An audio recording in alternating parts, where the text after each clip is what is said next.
நரேந்திர மோடி மைத்ரிபால சிறிசேனாவினுடைய நயவஞ்சக திட்டத்தின் இது அடுத்த கட்டம். லட்சக்கணக்கான தமிழர்களை கொன்று குவித்த கொடுமையை மூடி மறைப்பதற்காக 4 ஒப்பந்தங்களை நரேந்திர மோடி அரசு போட்டது. 7.5 கோடி தமிழக மக்களின் இருதயமாக இருப்பதுதான் தமிழ்நாடு சட்டமன்றம்.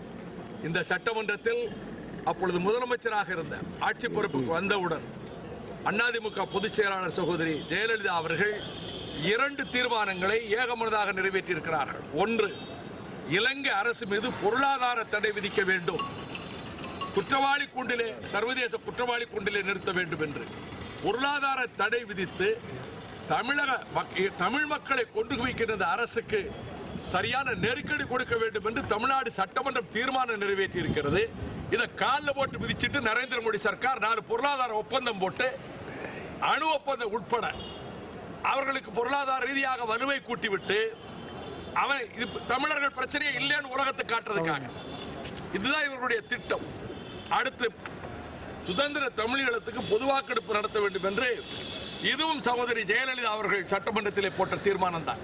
ஒருமனதான தீர்மானம்.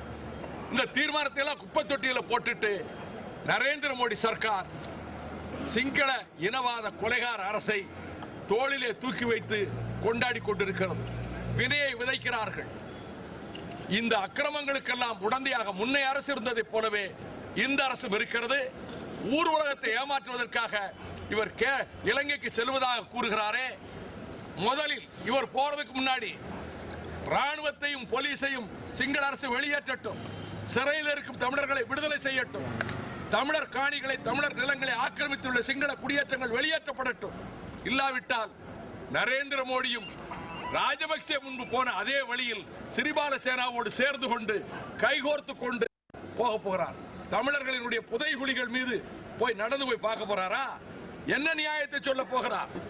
இந்த ஊரை ஏமாற்றுகிற இந்த வேலையெல்லாம் மக்கள் மன்றத்திலே அம்பலமாகும்.